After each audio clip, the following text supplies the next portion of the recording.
So for today's reading, I've also done a kind of a little collage. I picked two pieces, one from Paul's first letter to the Corinthians in chapter 2, and a passage from Mark's Gospel in chapter 8, because they'll feed directly into what I want to say in the homily. 1 Corinthians, it is written, what no eye has seen, what no ear has heard, and what no human mind has conceived, the things God has prepared for those who love him, these are the things God has revealed to us by the Spirit. And from Mark, and they came to Bethsaida, and some people brought to Jesus a blind man and begged him to touch him. And he took the blind man by the hand and he led him out of the village. And then he spat on his eyes and laid hands on him. Then he asked, do you see anything? The man looked up and said, I see people, but they look like trees walking. Then Jesus laid his hands on his eyes again, and he opened his eyes. His sight was restored, and he saw everything clearly. And then Jesus sent him home. These are words inspired by God. Thanks. One of my favorite ways of continuing to educate myself is through podcasts. And so I'll pick out topics that I'm interested in. It could be science, psychology, geology, mathematics, whatever. And I'll download podcasts onto my iPhone. And then when I'm traveling in the car, particularly going up and down to Palo Alto, which is basically a 3-hour journey each way, I listen to these podcasts. And it's a kind of an interactive adventure, because if I hear the lecturer say something that's particularly interesting to me, I'll stop the podcast and then I'll go into a kind of a dialogue, asking questions and making comments about what I've just heard, and then I put it back on again. And if it's really interesting to me, I'll memorize it and take notes for myself afterwards for future homilies. So I've mentioned this idea a few times to you before.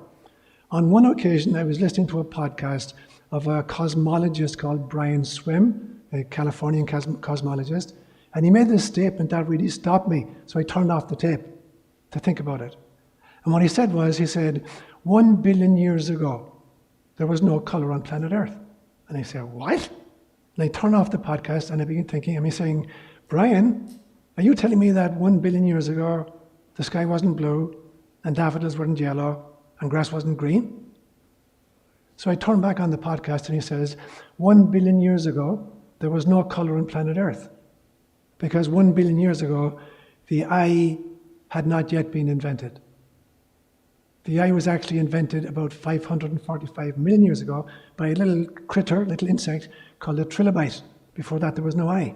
So before 545 million years ago, there was no consciousness on planet Earth. There was no method to infer color from the electromagnetic spectrum. And so in the absence of an appropriate witnessing consciousness, nature is not free to reveal particular aspects of itself. And last Sunday, I spoke about the interface between quantum mechanics, transpersonal psychology, and mystical spirituality. And I made a suggestion, it seems to me coming through very strongly from quantum mechanics and from mystical experiences, that where there is not a pre-existing cosmos out there, which science is discovering, or which mystical spirituality is uncovering, or which transpersonal psychology is revealing to us. Rather, there's a dance that goes on between the witnessing consciousness and source. And it is this dance that's actually co-creating whatever is out there. So quantum mechanics in its observations and in its experiments is not actually discovering a pre-existing cosmos, it's dancing it into being. The observer collapses the probability wave down to specific outcomes. And the same thing is true of psychology, this human psyche, and the same thing is true of our spirituality. And so in the absence of a particular kinds of consciousness, God is not able to dance with us in order to create or co-create with us the cosmos in which we find ourselves. Now, I want to make the claim today, I want to build on what I said last Sunday, that in the absence of the appropriate consciousness, heaven is not able to reveal itself to us. Because I do not believe that heaven is a pre-existing reality, which is uncovered by the scriptures or uncovered by meditation. Rather, it is meditation, that allows us to co-create the notion of heaven.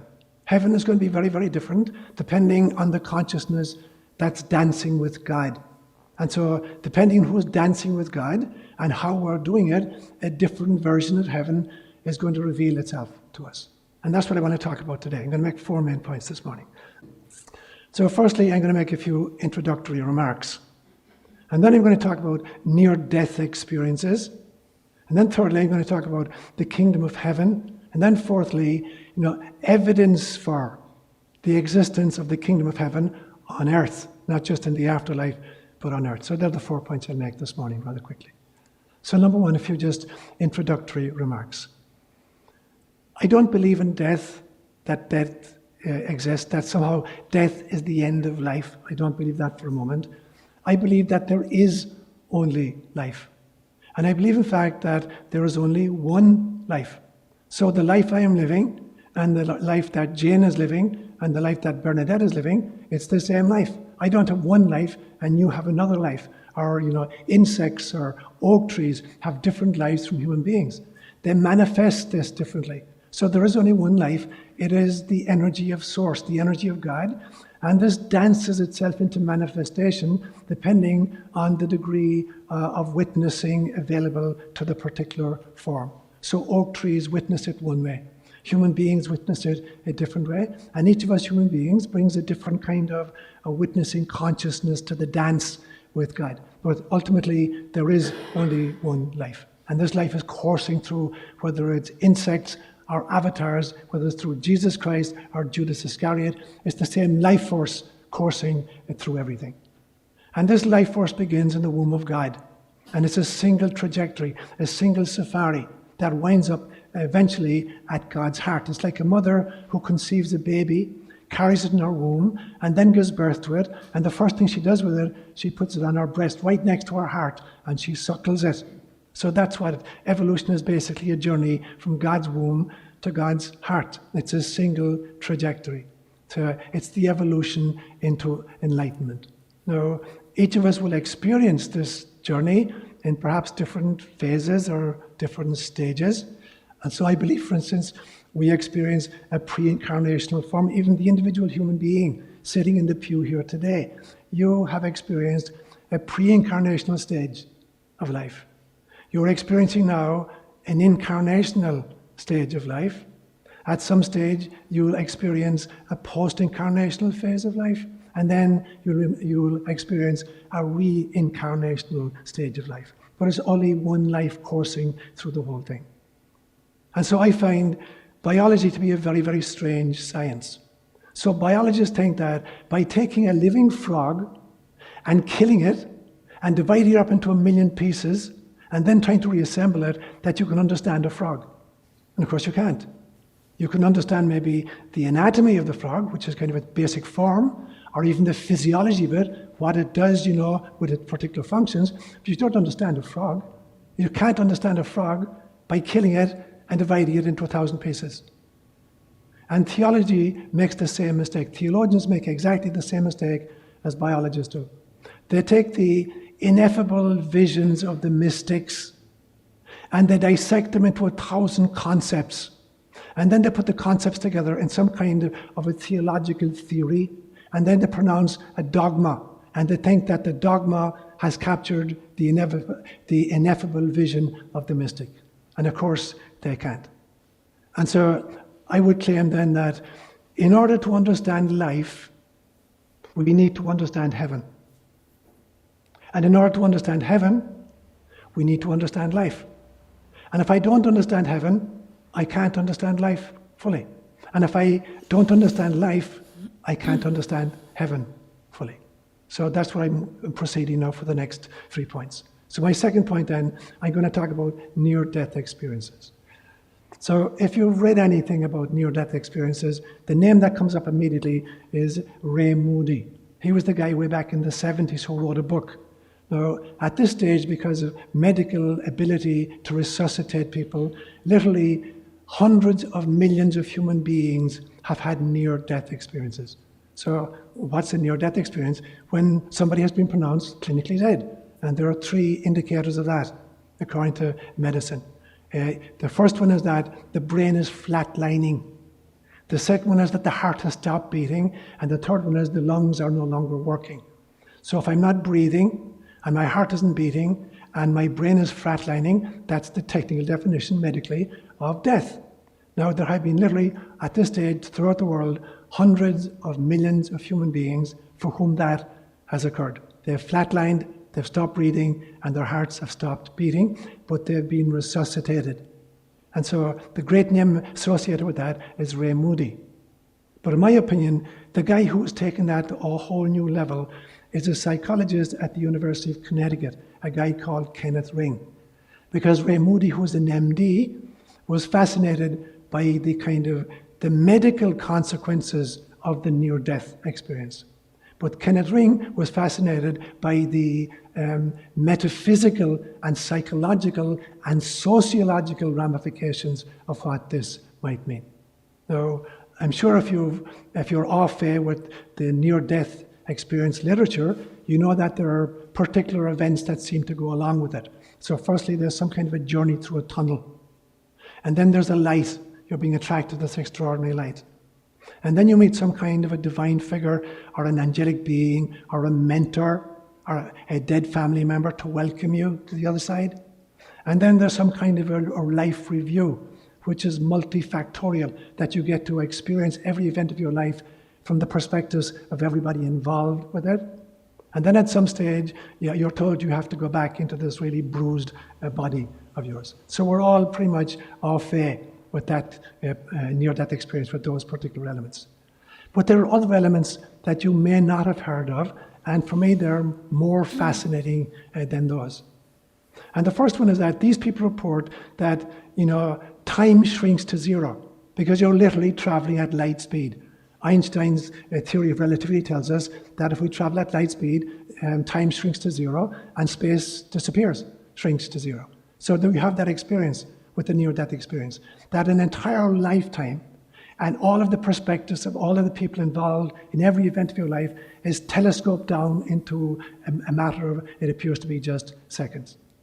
They also report that they have 360-degree vision. Now, as you're looking out from you have peripheral vision, so for about 180 degrees, you have some kind of sight. The stuff that's out at 100, at 90 to your right or 90 to your left, you can barely discern. You can really see very clearly the stuff maybe in the middle third, 30%, that's kind of straight ahead of you. But in near-death experiences, they have 360-degree vision. They see everything from all perspectives, front, back, and sides. So that's amazing to me. But perhaps the most amazing thing of all is that there are people who are blind from birth who report being sighted during their near-death experiences. They have extraordinary color vision during a near-death experience. And people who are born deaf-mute experience conversations, and music in this particular thing. So what Kenneth Ring is saying then is that, is it really about an extended sensorium? Is it that when we transition, either in a near-death experience or after we clinically die for good, that somehow we go to heaven where there's an expanded sensorium, that our eyesight is better, or our hearing is better, our appreciation of music is better? And what Kenneth Ring is pointing out is that that's just a pathetic human effort to try to explain an ineffable experience. Because what's happening is that it's not that the sensorium is enhanced or expanded. There is no sensorium. We don't have eyes or ears. We have a transcendental experience, but the best way we can try and capture it and try to explain it when we come back is to use the sensorium. Say, it seemed like I could see, 360 degrees, or that I had perfect vision. So we don't have vision, or we don't have hearing. We have this extraordinary transcendental experience. But the difficulty with language is that, how do you explain to people what you've experienced? And all of the near-death people report this. They come back and they say, I really can't put into words what the experience was like, but it was like this. And then they'll use metaphors. They'll try to use metaphors to explain, what the experience was like. Now, I have a theory that when Jesus performed miracles, and I chose the miracle today of the blind man and the passage from Paul in 1 Corinthians, when Jesus gave sight to the blind man today, I think Jesus was pointing to a reality beyond that. It was not just that he was healing the sensorium of this man who was blind. And obviously this man hadn't been born blind, because in the first phase of the healing, he says, I see people, but they're walking around like they're trees. So obviously he had some idea of what people look like and what trees look like. So obviously he hadn't been born blind. It happened later on. But Jesus is pointing to the fact he's not just healing this man's sensorium, he's pointing him to the kingdom. And he will say this very powerfully later when he has a debate with the Pharisees, and they claim that there's no afterlife. And they say, what about a man who marries a woman and he dies childless, and his brother has to marry the widow to raise up children to their brother, and he dies, and there's 7 brothers, and they all marry this woman, and they all die childless. Whose husband is she going to be in the afterlife? Ha, ha, ha. And Jesus says, you guys don't get it. In heaven, there is neither marriage nor giving in marriage. And I would add to that today, in heaven, there is neither sight nor hearing. We don't have a sensorium. We develop a totally different modality, a totally different faculty for experiencing reality, totally different and transcendent to just the mere physical sensorium. We transcended the sensorium, we transcended the limbic system, which is emotions, we've transcended the neocortex, which is just thought. It's a totally different reality. Which brings me then to the third point, the kingdom of heaven.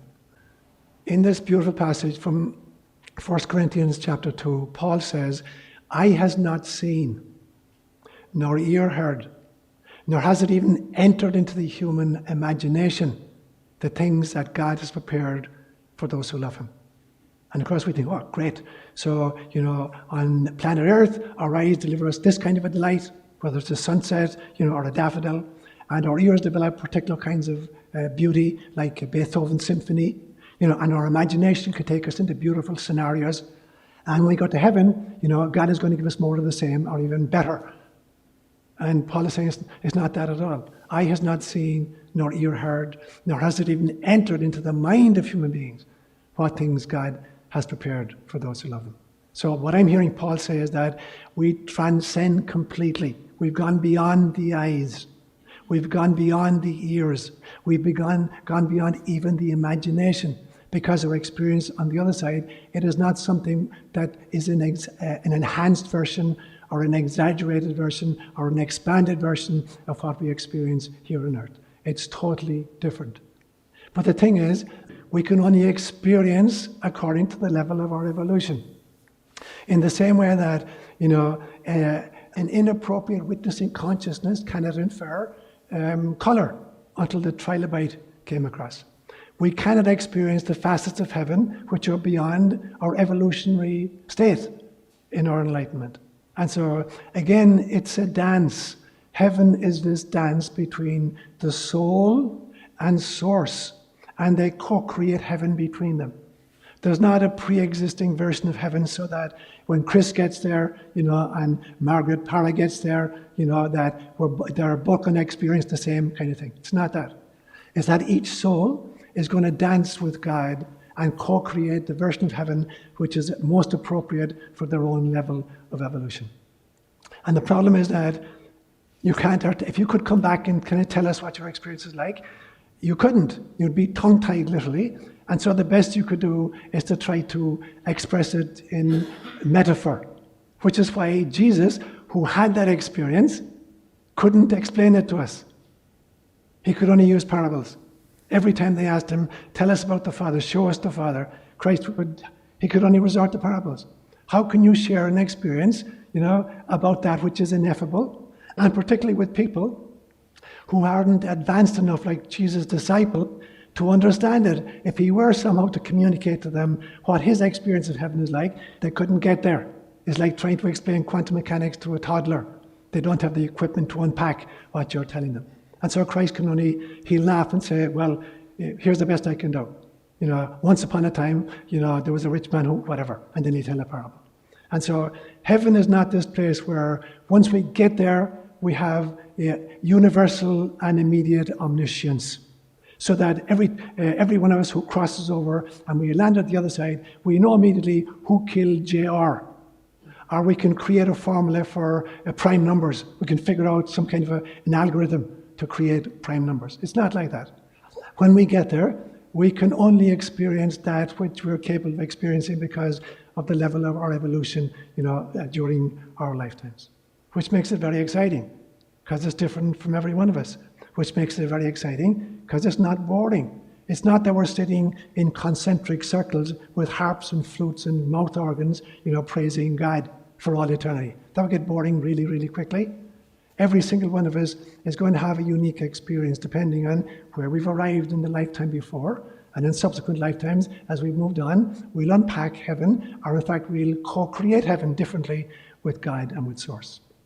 Which brings me to my fourth point. I call it signs of the kingdom of God on earth. Jesus said very famously, according to Luke's version, he said, when he was being asked about the kingdom of heaven, he said, the kingdom of heaven is en mesoi, a Greek term, en mesoi. And en mesoi has two meanings. It means within you, and it also means among you. So it's both an intrapsychic phenomenon and a sociological phenomenon. We can experience it in community, and we can experience it in the depths of our own psyche. So if that be true, if in actual fact there are lots of signs of the kingdom of God on earth, we just don't see them because we're not looking in the right places, or we're not looking in the right way. But the kingdom of God is spread out upon the earth. To use another phrase from the scriptures, it's all around us. A few moments ago, before we began this Mass, I'm just looking out through my front window, and I see two adult foxes with a tiny little baby wandering around just outside my deck. I watched them for 10 minutes. Beautiful little creatures, red foxes. There's the kingdom of God spread out. If I could really see those foxes and that little baby, I'm seeing heaven. I'm seeing God. I'm dancing with Source. If I can really unpack the sensory experience that I'm having with those little creatures. So the kingdom of God is spread out upon the world. It's everywhere. So what are the signs, that we're actually encountering the kingdom of God? And I'm going to suggest that there are three main signs, and each of them has two kind of components.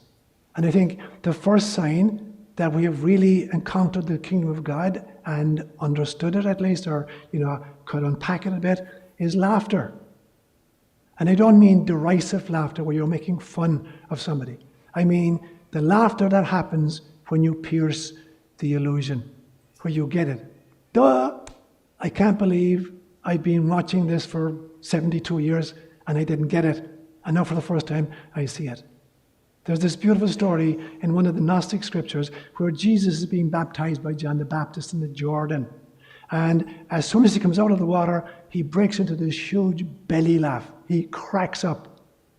So one of my favorite kind of paintings is the laughing Jesus. You rarely see Jesus laughing. He had a great sense of humor, obviously, when you really unpack his teaching. And what is he laughing at? I think even Jesus is evolving in the course of his incarnation. And at this stage, after the baptism by John, suddenly he had this breakthrough experience and he began laughing at the illusion under which he had lived the first 30 years of his life. So he, like any human being, is subject to all kinds of illusions. He had this extraordinary breakthrough and he couldn't believe it. Duh! I can't believe for 30 years I believed whatever. And he sees, and so he laughs.